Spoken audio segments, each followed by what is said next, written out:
Por última vez, creo, les voy a pedir que iniciemos abriendo sus Biblias en la carta a los Corintios.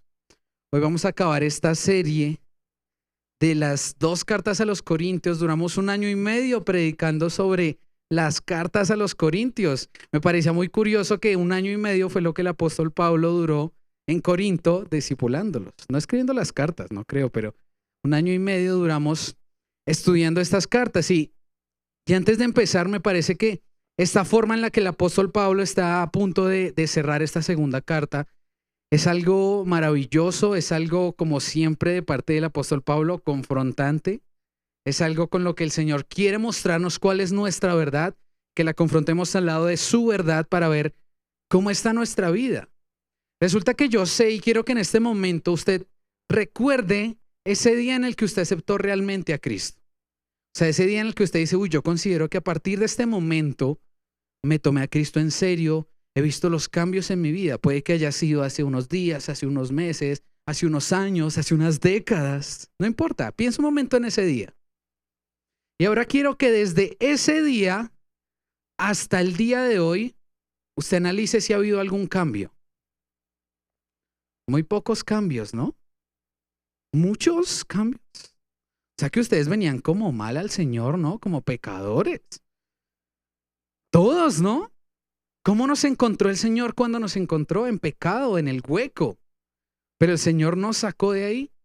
Pero en el momento de pensar y de recordar ese día y de todo de pronto lo que ha pasado en estos años, quiero que veamos cómo el Señor ha venido trabajando en nosotros de a poquitos, ¿no? No es como que usted hoy aceptó al Señor y mañana ya todo amor, todo paciencia, mejor trato, el mejor conocimiento de la palabra. No, el Señor nos ha venido puliendo en un proceso, ¿no? ¿Cuál es nuestro fin? Llegar un día a ser como Cristo. Y qué tan cerca o lejos estemos de eso ya es algo muy personal, pero es el fin de todos. Dios está formando la imagen de Cristo en nosotros. Entonces, en estos años han pasado muchas cosas en nuestras vidas, pero la palabra de hoy entra en un punto en el que el apóstol Pablo va a invitar a esta iglesia en Corinto a que evalúe realmente si su fe es verdadera o no. Yo sé que es un inicio difícil, pero realmente usted va a ver que Pablo los invita a que se examinen y a que sean conscientes de si ven a Jesús en ellos o no. Y yo sé que usted y yo de pronto en estos años que llevamos, yo ahorita hablaba con alguien y ya llevo casi 10 años de haberme tomado al Señor en serio. Y yo veía todos los procesos que he pasado y yo sé que en algunos puntos usted y yo cometemos errores, fallas, caemos, pecamos. Y de pronto en algunas de esas situaciones usted ha pensado, oiga, ¿será que yo soy realmente cristiano? Es que como que estas actitudes no son de un cristiano. ¿Será que sí? ¿Será que yo estoy perdiendo mi tiempo yendo los domingos en vez de levantarme a las 10 y comerme un tamal relajado en mi casa? Pero hoy ese es el foco de la palabra. El título que le hemos puesto, y si podemos cambiar el escenario, el título de esta mañana es Examínate. ¿Tu fe es genuina? Y ese es un título para cada uno de nosotros. Examínate. ¿Tu fe es genuina? Porque aunque muchos de nosotros de pronto a veces tengamos actitudes, yo creo que uno puede decir, no, es que esta vez fue porque la embarré. O de pronto a lo largo de la palabra usted se va a dar cuenta mientras más avanza la palabra que usted dice, uy, ¿será que yo nunca he aceptado al Señor Jesucristo realmente? Y si es así, no lo vamos a juzgar. Antes, si es así, es una invitación del Señor a que se tome su fe en serio. Porque como lo vamos a ver, hay una fe que está muerta, que es una fe vacía, que es una fe inútil, pero una fe verdadera que viene acompañada de una transformación en nuestras vidas. Y esa es la fe que espero que usted y yo estemos experimentando. Los primeros 2 puntos son algunas características que he identificado que el apóstol Pablo ha hecho en este lugar y que usted y yo podríamos representarnos y verlo evidenciado en nuestra vida. Entonces, parte de la evidencia de que usted y yo tengamos una fe verdadera es este primer punto, y es que usted y yo deberíamos gastar la vida en Cristo y en darlo a conocer. Si su fe es verdadera, su vida ¿para qué es? Para Cristo y para que las personas conozcan a Cristo a través de su vida. Amén. Uy, hay poquitos amenes y me empiezo a preocupar porque esto cada vez se pone más duro. Entonces, gastar la vida en Cristo y en darlo a conocer. Acompáñame a leer los últimos capítulos del capítulo 12, los últimos versículos del capítulo 12, del 14 al 21, que fue donde quedamos en la última predicación. Segunda de Corintios 12, versículo 14 al 21. Leemos en el nombre del Padre, del Hijo y del Espíritu Santo. Amén.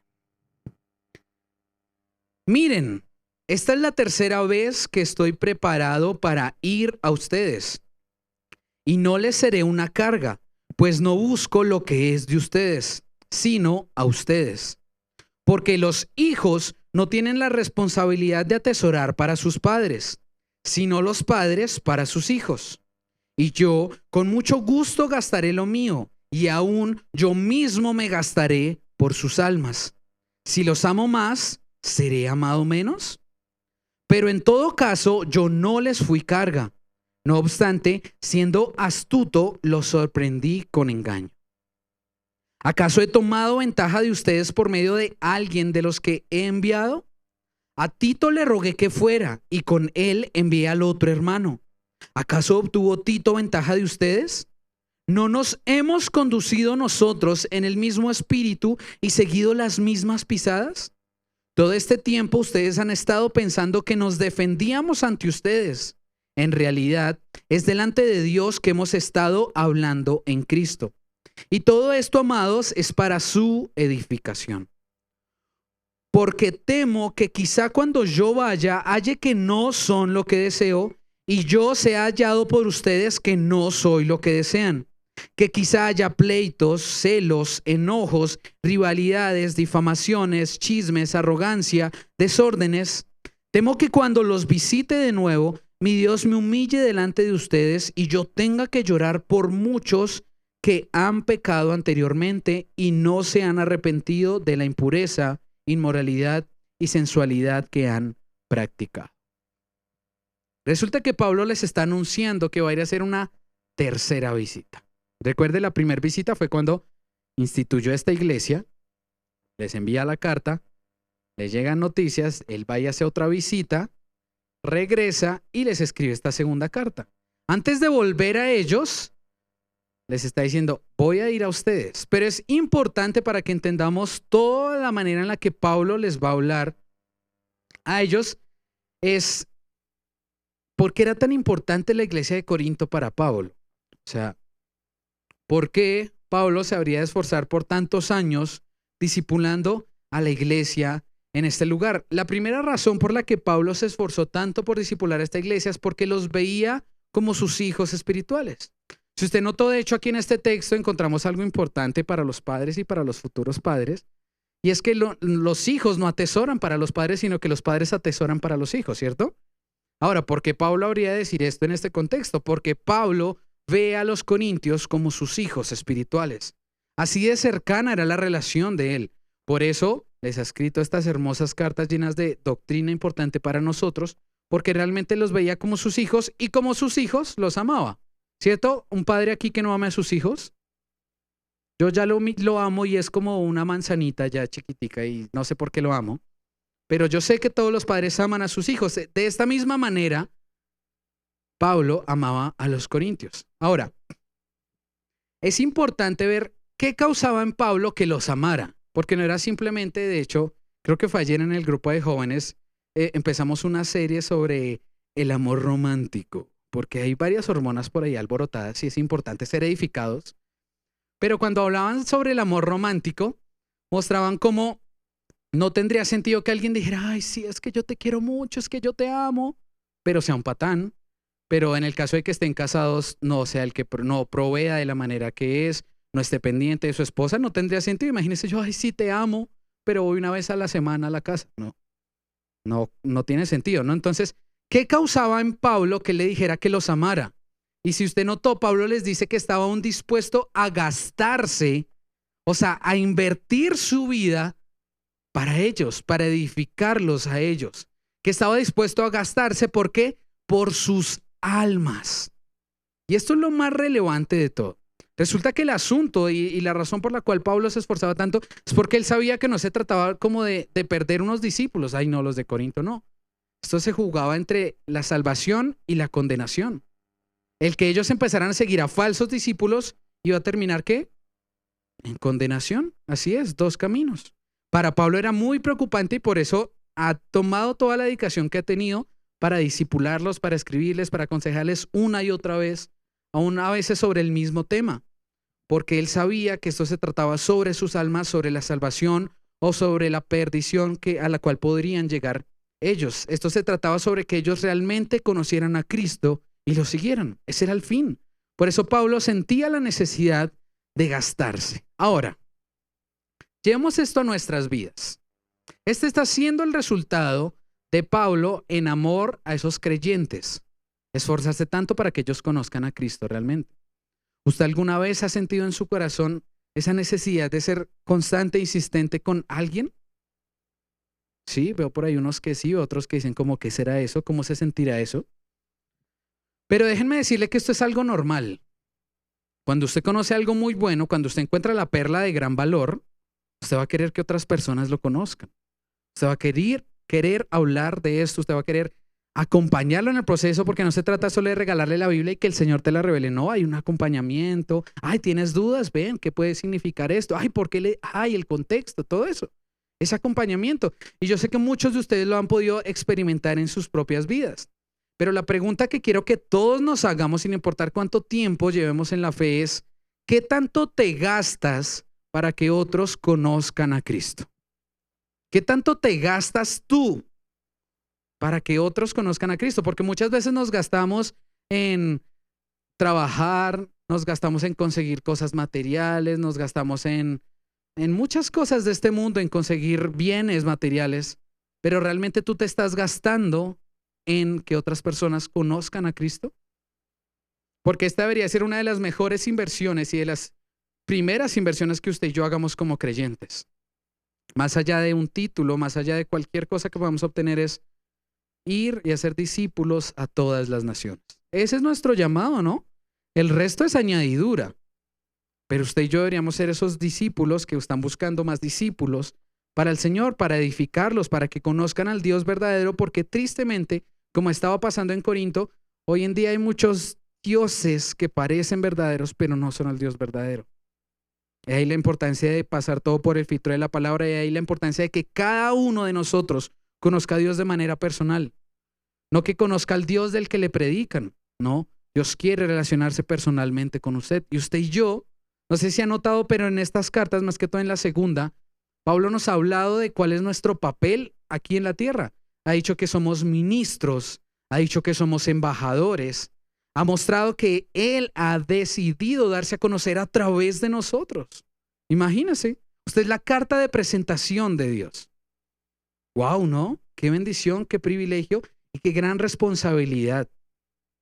Porque somos los embajadores del Señor aquí en la tierra. Ahora, esto es importante porque Pablo, de hecho, aquí dice que todo lo que él ha hecho es para edificación y delante de Dios. No sé si notó, pero él les dijo: ustedes creen que todo este tiempo yo me he estado defendiendo de ustedes, ante ustedes. La verdad es que yo he estado hablando delante de Dios de parte de Cristo. Y que tanto usted es consciente que todas estas cosas que giran a su alrededor, usted las está haciendo delante de Dios. ¿Sabía?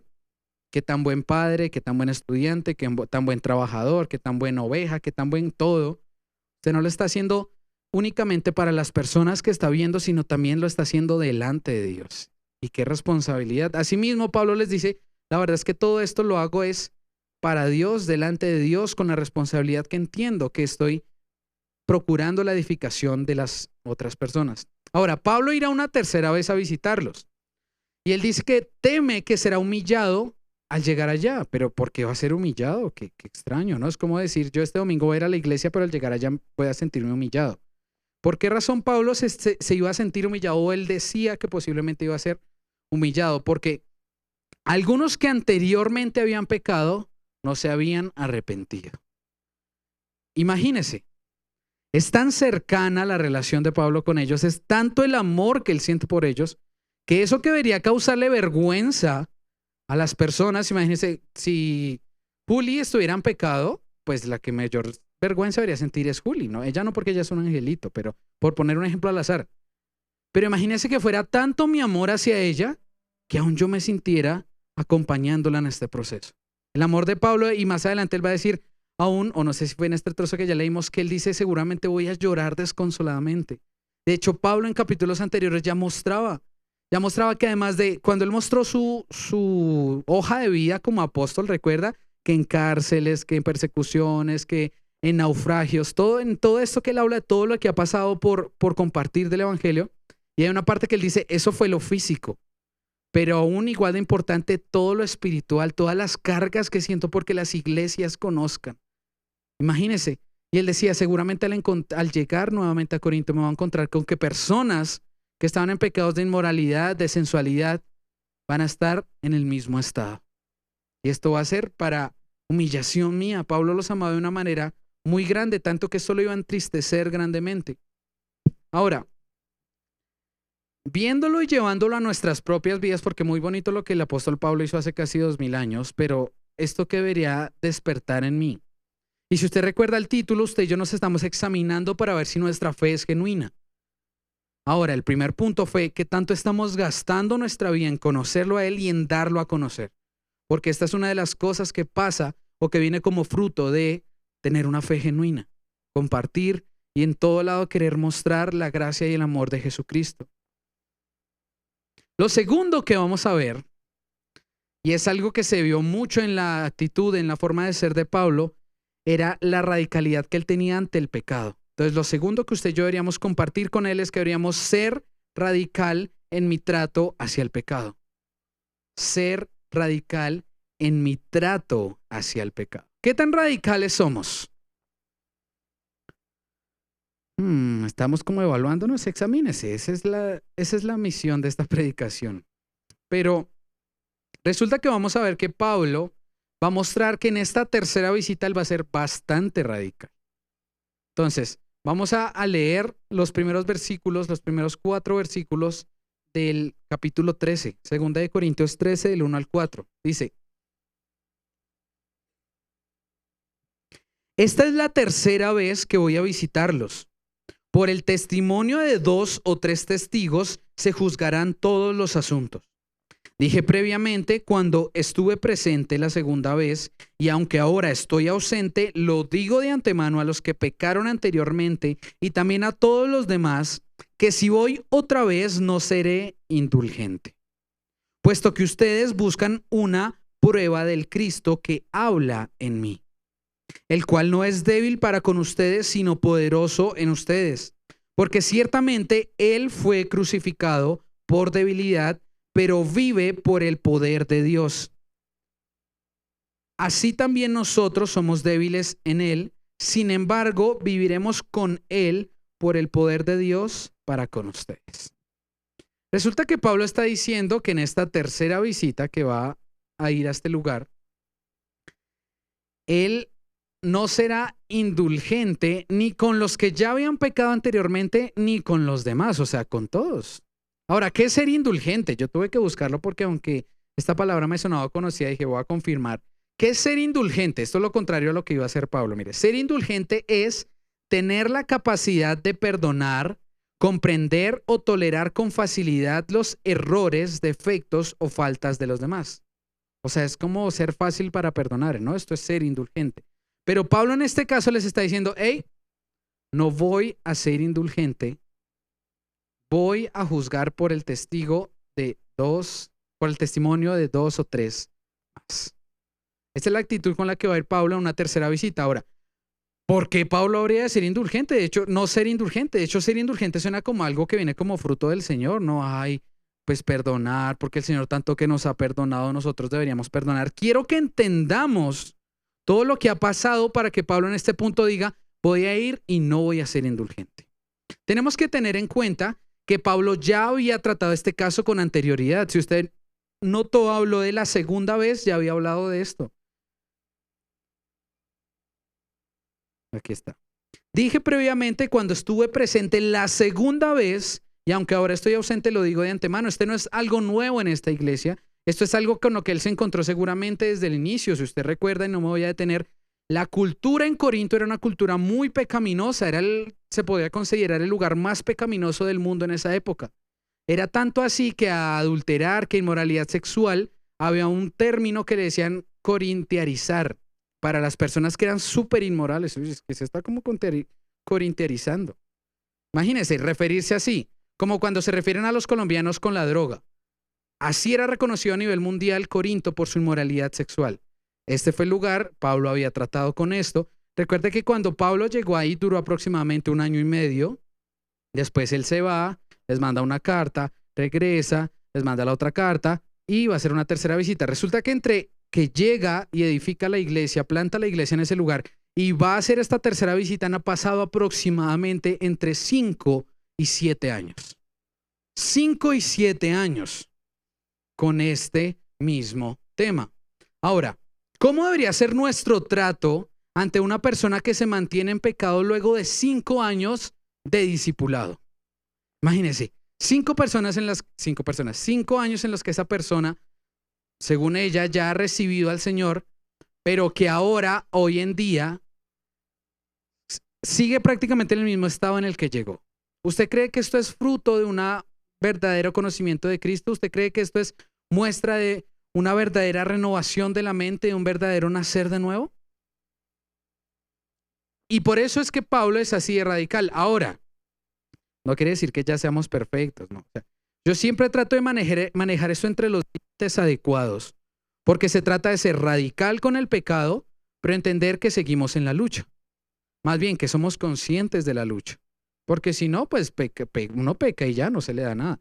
Pero somos conscientes. Ahora, ¿deberíamos ser radicales o no? Claro que sí. Imagínense, 5 años. Voy a usar la cifra mínima porque se calcula entre 5 y 7.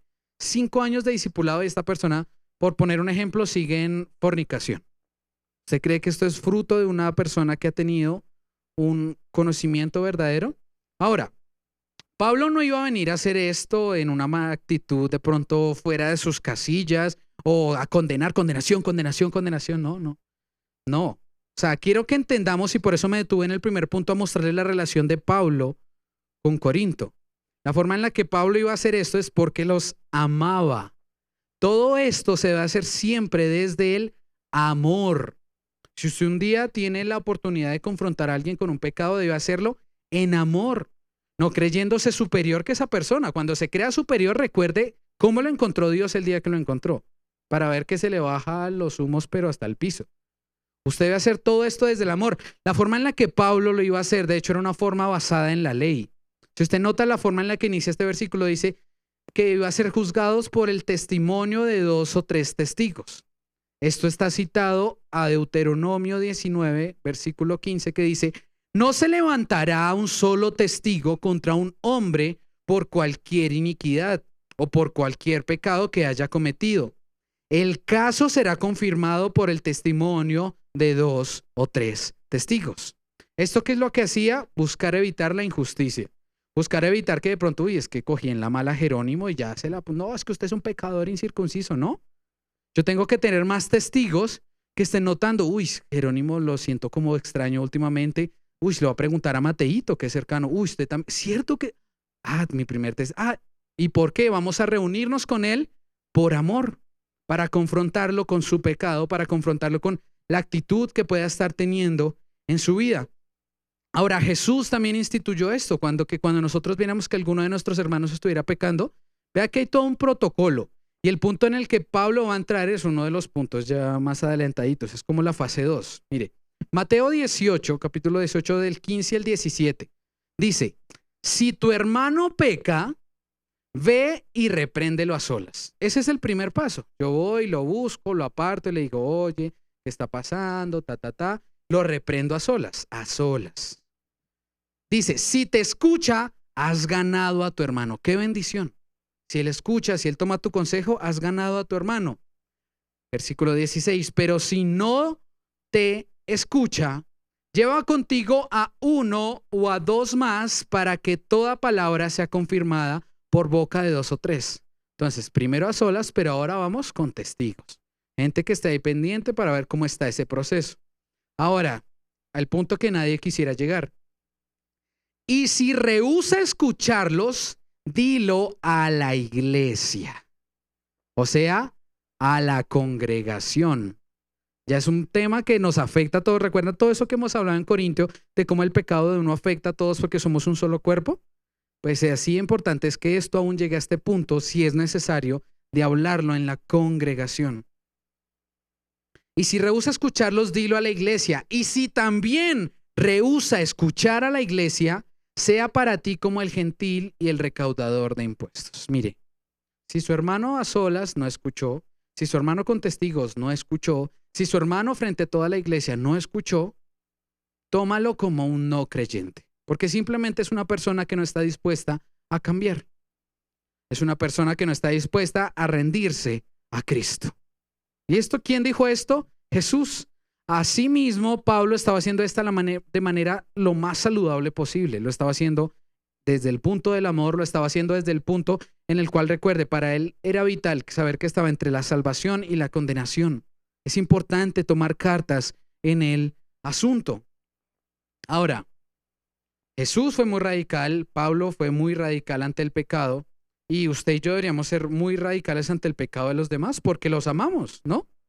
Basados en el amor. Ahora, así como usted debería ser radical con el pecado de los demás, usted debería ser igual de radical con el pecado suyo, con su propia forma de ver el pecado.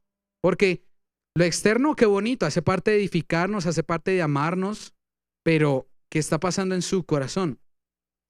Usted debería ser radical con su propio pecado. Mire lo que decía en los versículos 3 y 4 del 2 de Corintios 13. Puesto que ustedes buscan una prueba del Cristo que habla en mí, el cual no es débil para con ustedes, sino poderoso en ustedes. Porque ciertamente Él fue crucificado por debilidad, pero vive por el poder de Dios. Así también nosotros somos débiles en Él. Sin embargo, viviremos con Él por el poder de Dios para con ustedes. Y acá hay dos verdades muy importantes para la forma en la que usted debería ser radical con el pecado, para que usted entienda que el pecado ya no tiene poder sobre usted, porque el poder de Dios es mucho mayor. Y ese es el poder que habita en usted, amén. Uy, Dios mío. Ese es el poder que habita en ustedes, amén. Vamos a ver por qué. Entonces, dice aquí que Cristo es poderoso en nosotros. Mire, cuando usted crea que este pecado es tan grande que usted no pueda salir, mire lo grande que es el poder de Dios. Mire lo grande que fue el poder de Dios para resucitar a Cristo, para vencer el pecado, para vencer la muerte. No hay nada que le haga frente al poder del Dios al que usted y yo seguimos, del Dios en el que usted y yo creemos. Usted y yo viviremos con Él por el poder de Dios para con nosotros. O sea, el poder de Dios está en nosotros. Ahora, para sumarle a eso, para su batalla con el pecado, para que usted vea el pecado de una forma muy radical, es importante recordar lo que dice Romanos 6, del 17 al 19, porque claro, sí, hay una naturaleza caída, sí, hay algo que pasó a raíz de la caída de Adán y Eva, sí, pero es algo a lo que usted y yo ya hemos sido librados, y era la esclavitud al pecado. Claro que sí, antes sí éramos esclavos del pecado, pero ya no. Mire, Romanos 6, del 17 al 19. Antes ustedes eran esclavos del pecado, pero gracias a Dios, ahora obedecen de todo corazón la enseñanza que les hemos dado. Ahora son libres de la esclavitud del pecado y se han hecho esclavos de la vida recta. Uso la ilustración de la esclavitud para ayudarlos a entender todo esto, porque la naturaleza humana de ustedes es débil. En el pasado se dejaron esclavizar por la impureza y el desenfreno, lo cual los hundió aún más en el pecado.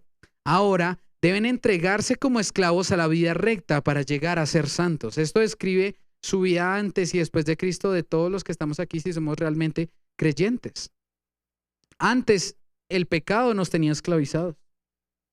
Mire, dice aquí que él usa esta ilustración porque es algo fácil de ver. En esa época era normal la esclavitud. Usted y yo de pronto hemos visto películas.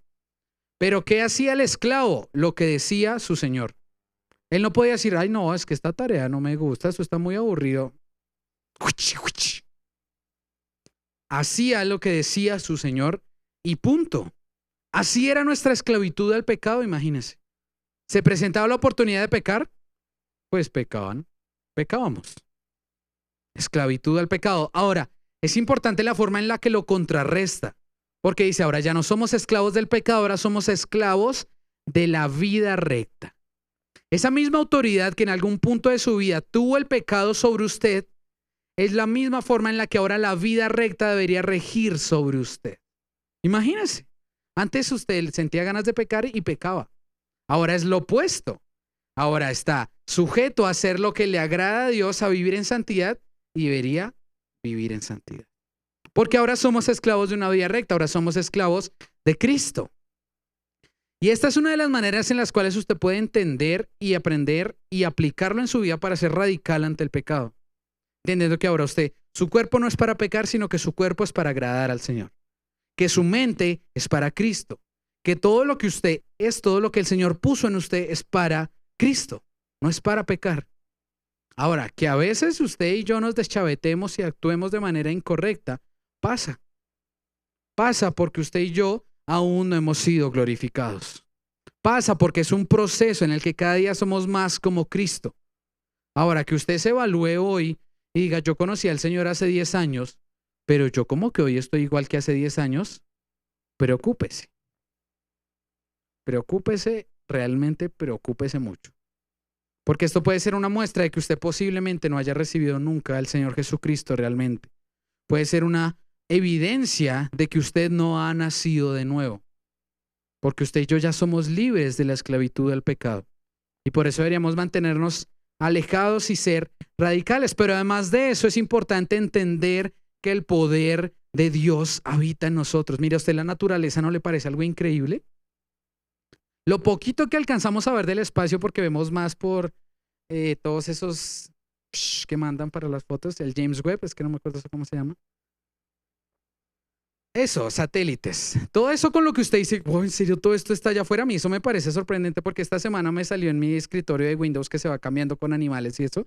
Me salió una de esas fotos y yo decía, Santo Señor, qué cosa tan hermosa. Ahora, ¿a usted no le parece increíble lo que ve aquí en la humanidad? La naturaleza, los animales, aún su propio cuerpo, la perfección y la majestuosidad de la creación de Dios. Ahora, el mismo poder que creó todo eso es el poder que habita en usted. ¿Usted cree que hay forma de negarse al pecado? ¿Con ese poder que habita en usted? No.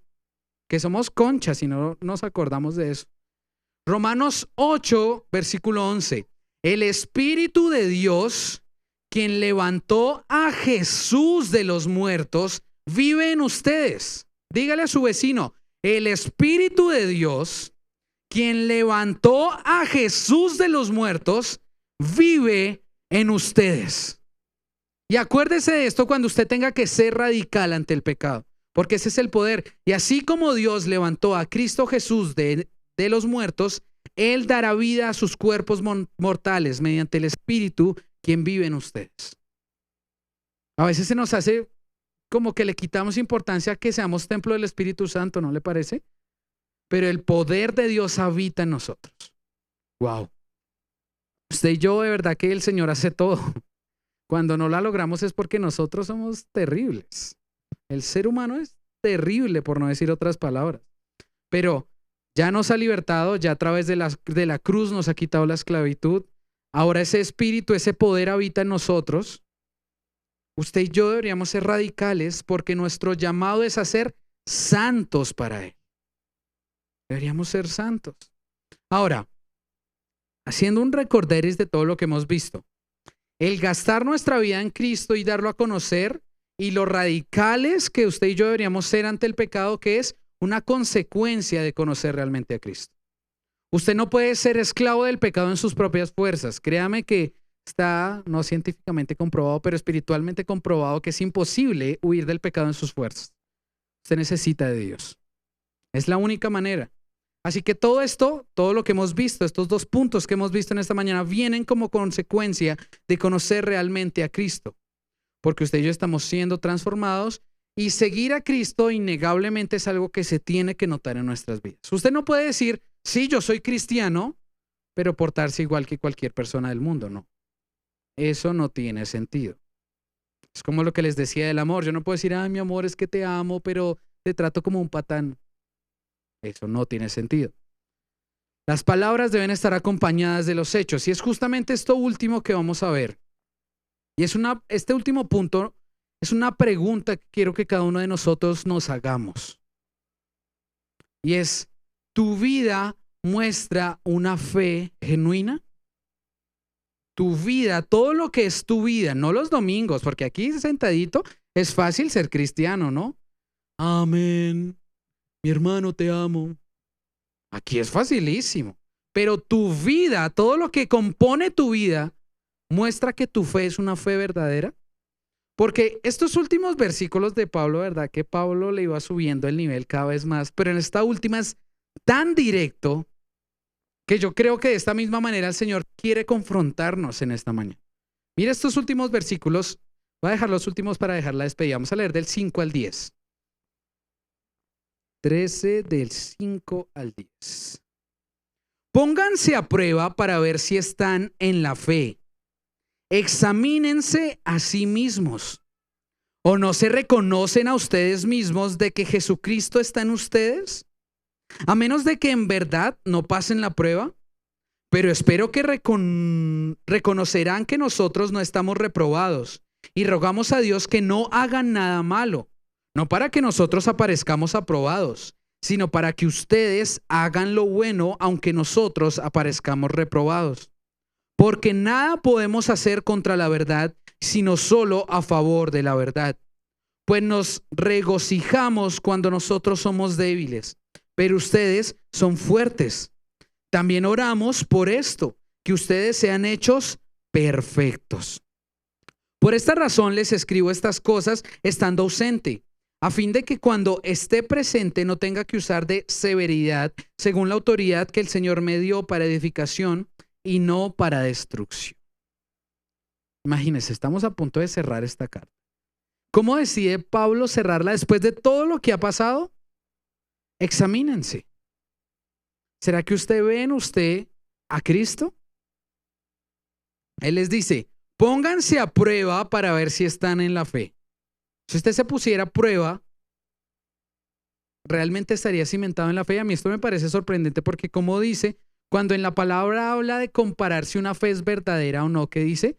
Que va a ser pasada por el fuego. Y pasar por el fuego es duro. Y si la fe no es verdadera, perdió. Ah, pero si la fe es verdadera como el oro, pasa la prueba. Asimismo, su fe es pasada por una prueba. Y dice, Pablo les está diciendo, pónganse a prueba para ver si están en la fe. Ahora, ¿qué es lo que Pablo también les dice? Examínense a sí mismos. Si usted está hoy haciéndose una autoevaluación, así como a los corintios les tocó en algún punto, examínese cada área de su vida. La congregacional, pero también su vida en el hogar, usted como padre o madre, usted como esposo, usted como trabajador, usted como estudiante. Examínese. ¿Cuál va a ser el resultado de este examen?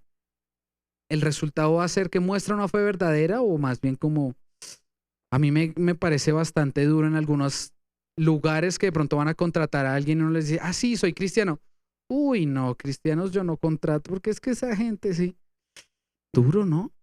Qué bueno que digan, uy, cristiano no, este va a dar lo mejor. Porque él entiende que no le está sirviendo a su jefe, sino al Señor. Ese debería ser el concepto, ¿no? Entonces, examínese a usted mismo. Ahora, el resultado de esa evaluación es que usted reconoce a Jesús en su vida. De pronto cuando usted ve en su trato con sus hijos, con su esposo, usted dice, yo sí creo que muestro a Jesús. Uy, no, en cualquier otra área sí, pero aquí, examínese. Porque resulta que la fe, el creer en el Señor no es algo de algunas áreas de nuestra vida, es algo de un conjunto. ¿Sí se ha dado cuenta? La palabra no se enfoca en cómo nos deberíamos manejar en la congregación. No porque sería muy fácil, la mitad de la población sería cristiana. No, se trata de cómo nos manejamos usted y yo en nuestra vida diaria, en nuestra cotidianidad, en nuestro camino al trabajo, en el transporte público, que es una bendición. ¿Estamos mostrando a Jesús en ese transporte público? ¿En nuestro trabajo, en nuestro hogar, con nuestra familia? porque por los frutos los conoceréis. Seguir a Cristo no es algo que se dice, es algo que se vive. ¿Cuántas personas usted no conoció? Sí, es que yo voy a la iglesia. Pero usted ve su vida y, ¿pero a qué va la iglesia? Y no lo digo de verdad por juzgar, no. Lo digo porque ese tipo de situaciones a mí como líder de esta iglesia me causan dolor. Porque yo digo, ¿a dónde van? O sea, están como en la vivienda. Porque si viene aquí, tómeselo en serio. Porque si usted un día le dijo, Jesús, quiero que seas el Señor y Salvador de mi vida, eso es algo muy serio, es una declaración muy seria. Qué bonito que sea el Salvador, pero qué difícil hacerlo el Señor de nuestra vida. Mas, sin embargo, ese es el fruto de conocerlo realmente a Él. Acompáñame a leer lo que dice en Santiago capítulo 2, del versículo 14 al 19, que esto habla justamente de la fe y las obras. Este texto me parece maravilloso. ¿De qué sirve, hermanos míos, si alguien dice que tiene fe, pero no tiene obras? ¿Acaso puede esa fe salvarlo? Si un hermano o una hermana no tienen ropa y carecen del sustento diario, y uno de ustedes les dice, vayan en paz, caliéntense y sáciense, pero no les dan lo necesario para su cuerpo, ¿de qué sirve? Así también la fe por sí misma, si no tiene obras, está muerta. Pero alguien dirá, tú tienes fe y yo tengo obras. Muéstrame tu fe sin las obras y yo te mostraré mi fe por mis obras. ¿Tú crees que Dios es uno? Haces bien. También los demonios creen y tiemblan. Pero ¿estás dispuesto a admitir, oh hombre vano, que la fe sin obras es estéril? Y este texto aclara lo que les estaba diciendo. Usted puede decir 1000 veces, sí. ¿Usted sabe cuántas personas en el mundo creen en que hay un Dios? No, si hay una fuerza todopoderosa, ese chuchito. Muchas personas creen que esto no se creó por casualidad. Algunas otras creen que sí, que ya, ojo, todo esto maravilloso, increíble. Pero muchas otras creen que hay algo. Ahora, ¿será que por creer que hay algo, esto les va a asegurar la salvación? ¿Esto significa algo para sus vidas? Ahora, y poniéndolo más duro para nosotros, hay algo que pasa y sin señalar a los católicos, sin señalar porque de hecho lo voy a llevar a cómo usted y yo estamos imitando esa conducta. En los católicos está esa falsa creencia de que por hacer ciertas cosas voy a conseguir la salvación. De que por seguir los sacramentos, no es que yo puedo hacer lo que quiera, pero yo cumplí con esto, salvo. No, yo fui y traicioné a mi esposa, pero luego al otro día fui y me confesé, anulado. ¿Será que sí? Ahora, llevando eso a los cristianos porque no nos salvamos, hay muchas personas que creen que por venir a sentarse un domingo, que por abrir todos los días su Biblia y leer 2 versículos, ya, no, perfecto, no. Yo me la paso peleando con mi mamá, pero no es que yo leía aquí, honra tus autoridades, pero es que esa cucha, ¿será que sí va lo uno con lo otro? Tengamos mucho cuidado, querida iglesia, porque podemos estar viviendo engañados. Resulta que usted y yo deberíamos ser seguidores no de palabra, y qué bonito que pueda usted decir libremente en su trabajo que es cristiano. Me pasó una situación súper chistosa el viernes en el trabajo. Resulta que estamos a punto de entregar una obra. Entonces estamos configurando equipos, pu. Pero llegó la hora del almuerzo, la hora feliz. Y resulta que como ya están en punto de entrega de obra, ya no está el horno con el que calentábamos.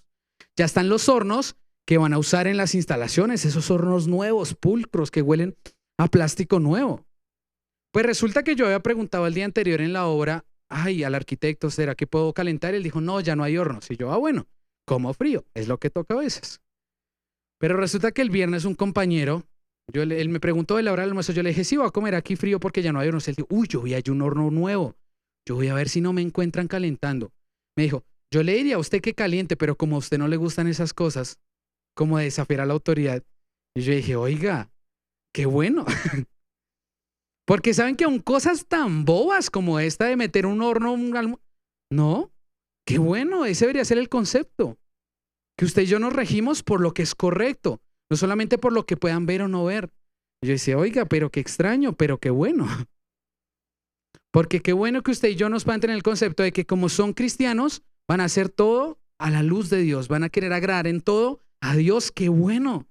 Que en sus trabajos digan, no, es que nos va a tocar cambiar este numerito, pero es que el de la contabilidad es cristiano, baila, nos toca pagar eso. Qué bueno. Porque nosotros deberíamos ser agentes que impidan la contaminación. Cuando la palabra dice que usted y yo somos luz y sal, se refiere a eso. La sal que hacía en ese tiempo, conservar los alimentos, conservar las carnes para que no se pudran. Eso deberíamos hacer usted y yo en este mundo. Ser agentes que impidan que esa corrosión, que esa cosa que daña, aumente. Usted y yo deberíamos ser esos agentes. Ahora, eso es lo que debería verse en su vida. Dice aquí que la fe sin obras es una fe muerta. Usted puede decir todo lo que quiera, que va a la iglesia, que se congrega, que va a un grupo, que tiene un líder. Pero si eso no se ve en sus obras, si eso no se ve en su vida, ¿tiene una fe real o una fe muerta? Porque eso es lo que está diciendo la palabra. Una fe sin obras es estéril. En otras versiones dice, es una fe inútil, es una fe muerta. Diga todo lo que quiera que es cristiano, pero si no se ve en su vida, ¿qué está haciendo? Y créame que yo no le digo esto para que usted diga, no, yo como que no tengo una fe real, pues me voy a echar a las petacas. No. ¿Sabe qué es esto? Esto es la misericordia de Dios una vez más, diciéndonos a todos los que el Señor esté confrontando, oiga, seguir a Cristo es algo serio. Seguir a Cristo implica sacrificio. Seguir a Cristo implica negarme a mí mismo. Seguir a Cristo implica ser radical ante el pecado. Eso es lo que quiere provocar el Señor en nosotros. Si usted dice que cree en Jesús, pero su vida y sus obras no lo demuestran, ¿tiene usted una fe verdadera o una fe muerta? Ser cristiano no es ir a la iglesia. Ser cristiano no es mandar mi devocional todos los días. Ser cristiano es vivir la palabra.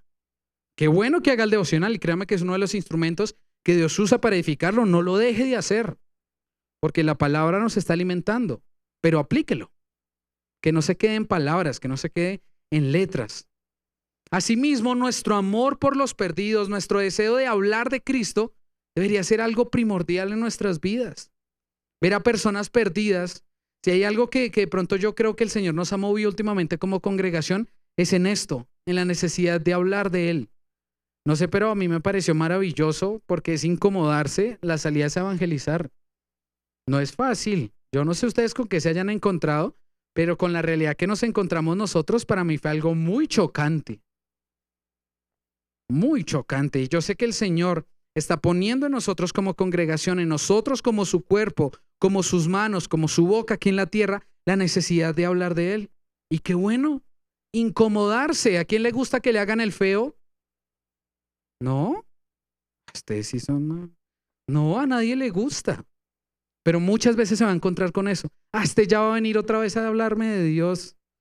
Ay, que Dios es lo mejor. Esa va a ser la actitud. Muchas veces no se canse.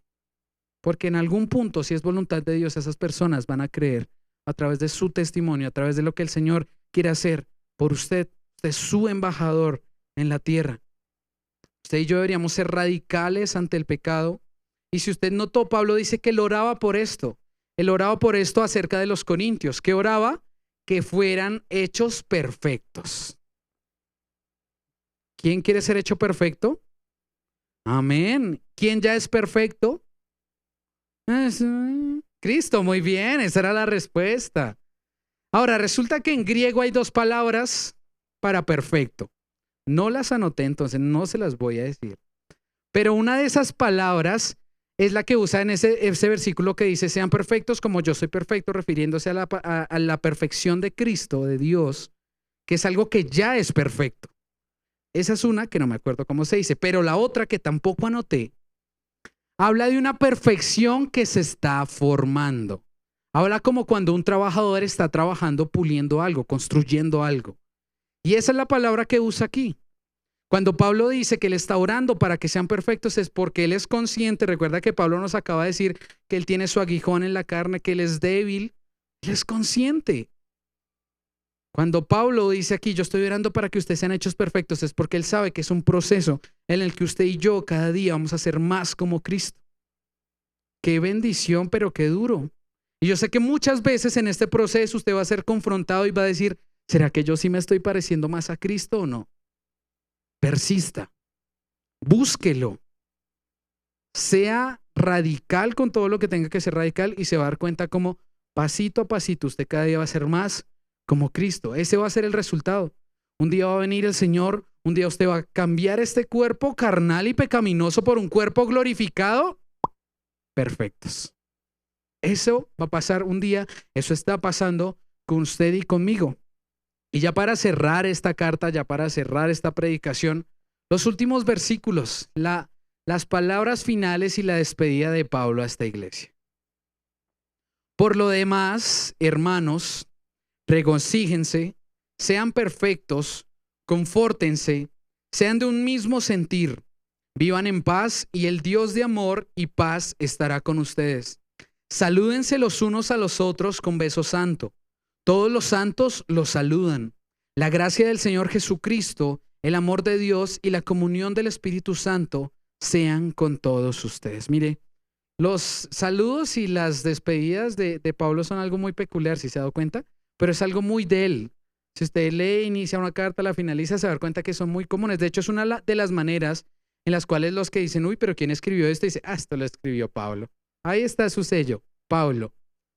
Entonces, dice, por lo demás, hermanos, regocíjense. Y a mí me parece importante, me parece relevante que Pablo, después de haber escrito estas dos cartas llenas de tantas cosas, cierra, uy, pasó esto, inmoralidad, falta de unidad, falsos apóstoles, pero por lo demás, hermanos, regocíjense.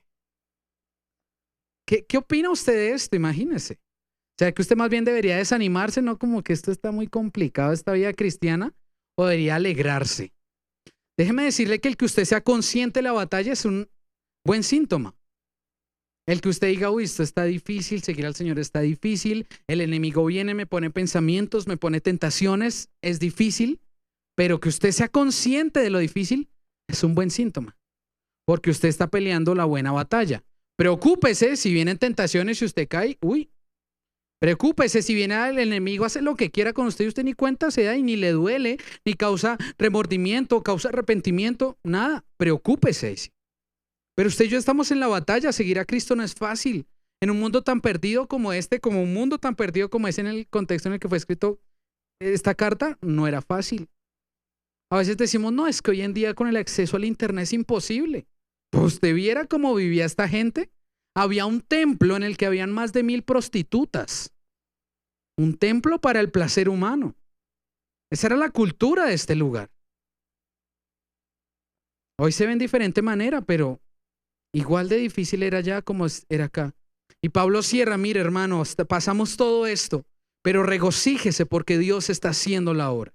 Regocíjese porque usted está peleando la buena batalla. Regocíjese porque Cristo cada día es más notable en usted, porque cuando usted se examine, cada día va a haber más a Cristo. Oiga, ¿yo cómo me negué a esto? ¿Cómo me pude negar a mí mismo así de fácil? Porque Cristo está haciendo la buena obra en usted. Hermano, usted y yo deberíamos regocijarnos. Usted y yo tenemos un fin seguro. La vida eterna es segura. El mismo poder de Dios que levantó a Jesucristo de entre los muertos es el poder que habita en nosotros. Esa victoria ya fue entregada a nosotros. Regocíjese. Aquí le pueden pasar cosas, desiertos, enfermedades, tribulaciones. Pero eso le va a pasar en su cuerpo, eso le va a pasar en lo temporal que es lo humano. Regocíjese. Porque en este mundo habrá aflicción. Pero no tengan temor porque Él ha vencido el mundo. Ese debe ser nuestro gozo. Y Pablo termina diciendo, sean perfectos, confórtense, sean de un mismo sentir y vivan en paz. Mire, esto describe la comunión de una iglesia. Una de las mayores bendiciones de ser iglesia es poder confortarnos los unos a los otros, es estar en un mismo sentir, es vivir en paz, es apoyarnos. No nos olvidemos de esto, porque ¿qué hacemos siendo iglesia, pero siendo como una península independiente? Llego, me siento, salgo, me voy, no conozco a nadie y después digo, esa gente, dése la oportunidad. Una vez usted empieza a construir una relación con sus hermanos, créame que va a ser más fácil que cuando venga la tentación, que cuando vengan las dificultades, que cuando vengan los desiertos, usted tenga en quién apoyarse. La iglesia, algo de lo maravilloso es que usted no va a pelear la pelea solo, todos estamos peleando esta batalla. Todos estamos para levantarnos. Cuando alguien está en esos momentos de felicidad, celebramos todos juntos. Pero cuando pasa algo como lo que pasó en Venezuela, estamos todos para apoyarnos. Mire, yo sé que nosotros como colombianos no alcanzamos a entender lo mucho que puede cargar lo que pasó en ese lugar. La devastación que se puede ver en las noticias. Pero si fuera mi país, imagínese que eso hubiera pasado en Bogotá, ¿cómo estaría usted? Y todo esto es para que usted sea consciente, apoye a su hermano venezolano en serio. Porque usted no sabe qué están pasando ellos en este momento. Eso es la iglesia, confortarse, apoyarse, orar los unos por los otros. En los momentos de dificultad poder estar ahí. ¿Recuerda lo que decía en Santiago sobre la fe muerta? ¿Qué tal que su hermano le diga, oiga, es que tengo mucho frío y hambre? Mi hermanito, voy a orar para que el Señor le quite el frío. Venga, quítese la chaqueta, usted tiene una cama, usted tiene unas cobijas. Esto es una fe viva. Esta es la fe que muestra una fe genuina. Este es el resultado de seguir a Cristo. Querida iglesia, sin más, yo creo que la palabra de Dios es viva y eficaz. Que este texto que fue escrito hace casi 2000 años, tiene mucho que hablarnos a nosotros. Examinémonos, evaluémonos, y si no vemos en nosotros el fruto de una fe verdadera, vea, llévelo a la cruz. Dígale, créame que Jesús nunca rechaza. Llegue humillado y dígale, yo no sé qué he estado haciendo todo este tiempo hacia atrás, pero una fe verdadera no estaba siguiendo. Y créame que el Señor le revelará lo que es una fe verdadera y lo guiará por el camino que lo lleva a la salvación. Ese es el propósito de Dios para cada uno de nosotros. Amén.